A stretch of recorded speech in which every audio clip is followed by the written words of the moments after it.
Buenos días. En este vídeo vamos a explicar las dos características de las funciones que nos quedan. Vamos a empezar a hablar de la simetría y vamos a verla gráficamente y analíticamente. Vamos a diferenciar dos tipos de simetría, la que se llama la simetría axial o simetría par, más comúnmente, y la simetría central o simetría impar. Entonces, gráficamente, ¿qué es una simetría par? Una simetría par es una simetría respecto al eje de las íes. Entonces, para que veamos un ejemplo, si tuviésemos esta función, que a la derecha del eje de las íes y a la izquierda es igual, bueno, más o menos me queda esta inclinación un poco regular, que quede igual a la izquierda y a la derecha del eje de las íes, sería una simetría par. Es decir, es una simetría respecto de este eje. Si pusiésemos un espejo en esa línea verde, nos reflejaría exactamente lo que aparece en el otro lado. Y una simetría impar es una simetría respecto al origen de coordenadas. Entonces, ¿cómo es una simetría respecto al origen de coordenadas? Pues lo que sucede a la derecha del origen sucede a la izquierda, pero en vez de hacia arriba, hacia abajo. O viceversa, si este lado hubiese sido hacia abajo, aquí sería hacia arriba. Si os fijáis, es muy similar, lo que pasa es que en vez de ser hacia arriba, se va hacia abajo. En este caso, la simetría es respecto de este punto. ¿Qué significa gráficamente que sea una simetría? Pues lo que significa es que si yo cojo este punto de aquí y lo traslado perpendicularmente al eje, esta distancia es la misma que esta, simetría axial. En la impar significa que si yo cojo este punto de aquí y lo traslado pasando por el centro, si esto estuviese bien dibujado sería mejor, esta distancia sería la misma que esta. Entonces lo estoy reflejando respecto al punto central y aquí estoy reflejándolo respecto al eje. Estas serían las simetrías gráficamente. Una vez que ya hemos visto cómo es gráficamente, veamos qué es analíticamente. Entonces, f de x es simétrica par si f de menos x es igual a f de x. Si os fijáis, esto es lo que aparece aquí. Lo que estoy diciendo es que si yo aquí tengo el 2 y el menos 2, sus alturas son exactamente la misma. Y en cambio, f de x es simétrica impar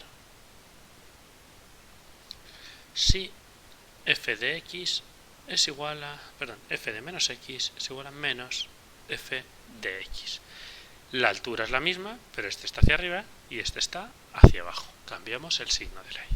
Vamos a ver un ejemplo de cómo se comprobaría esto analíticamente. Imaginaos que tenemos la función f de x igual a x partido de x al cuadrado menos 1. Y nos preguntan por su simetría. Bueno, pues f de menos x es igual a menos x partido de menos x al cuadrado menos 1.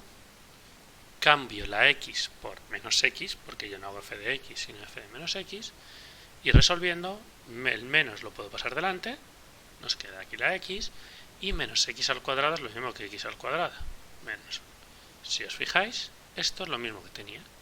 Tengo menos f de x, por lo tanto tengo una simetría impar. Este sería un ejemplo de simetría impar. Pongamos otro ejemplo. Imaginemos ahora que f de x, ejemplo 2, es igual a x a la cuarta partido de x al cuadrado más 1. Y nos vuelven a preguntar lo mismo, simetría. Pues si hacemos f de menos x, esto es menos x a la cuarta, en vez de x pongo menos x, partido de menos x al cuadrado más 1. Menos elevado a la cuarta nos queda más, x a la cuarta partido de x al cuadrado más 1, que es lo mismo que f de x. Simetría par. ¿Y qué sucede si, por ejemplo, tengo una función como, y vemos otro ejemplo, f de x igual a 2x menos 1? Por poner otro ejemplo de función. Pues ahora f de menos x es 2 por menos x menos 1. que queda menos 2x menos 1. Y si os fijáis, esto de aquí ni es igual que esto, ni es esto cambiado de signo. Porque al 2x le cambio de signo, pero al menos 1 no. Entonces no es simétrica. Y de esta forma podemos analizar la simetría de una función cualquiera y ver si tiene simetría par o simetría impar. Vale, para acabar vamos a ver la última de las propiedades que nos quedan por ver, que es periodicidad. Decimos que una función es periódica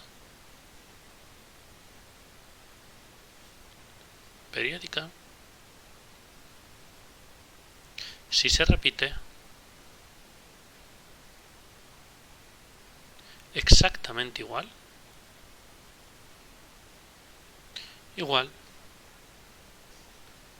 siempre tiene que ser exactamente igual cada cierto intervalo.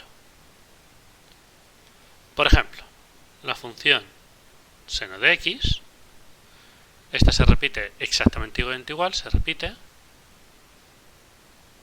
cada 2pi radianes. Entonces es lo mismo en el intervalo 0,2pi que en el intervalo 2pi, 4pi, etcétera. Se repiten exactamente igual.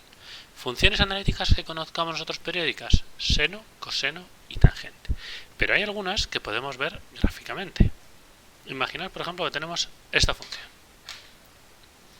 y que exactamente cada 2 unidades, imaginaos que esto es 1 y que esto es 2, hace exactamente lo mismo y hacia este lado igual. Y cada 2 unidades, y exactamente cada 2 unidades, todos los triángulos miden lo mismo, todos tienen la misma altura, esto sigue hasta el infinito y esto sigue hasta el menos infinito, todo igual. Bueno, pues esta función es periódica.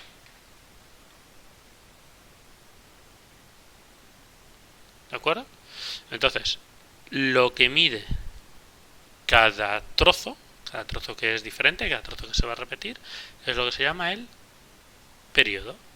Esta tiene un periodo de 2, esta de aquí tenía un periodo de 2pi, y esta sería una función periódica. La única forma que tenemos de identificar una función periódica es gráficamente. Y se tiene que repetir exactamente igual. Si aquí cada triangulito fuese más pequeño, fuese más bajo, ya no sería periódica. Aunque se repitiese, ya no sería periódica, porque no se repite exactamente igual. Se repite la misma forma, más pequeña. Si aquí cada triángulo fuese más alto, ya no sería periódica. Por ejemplo, esta función, que empezase con una curva, la más centrada, pequeña, y poco a poco fuese haciendo una curva más grande, e imaginaos que cada vez es más grande, esta función no es periódica. Y que, por ejemplo, por aquí fuese cada vez más pequeñita, hasta que casi fuese plana y no se viese. Esta función no es periódica, porque no se repite exactamente igual. Estos son curvas pequeñas y estos son curvas grandes. Es parecida, tiene ciertas cosas que parece que se repiten, como que tiene un máximo, tiene infinitos máximos y cosas así, pero no es exactamente igual. Tiene que ser exactamente igual para ser periódica. Esta es periódica, esta no lo es. Y con esto terminaríamos todas las características de la función y terminaríamos el tema de funciones. Así que aquí termina este tema y ya la semana que viene empezaremos con el siguiente punto y el siguiente tema.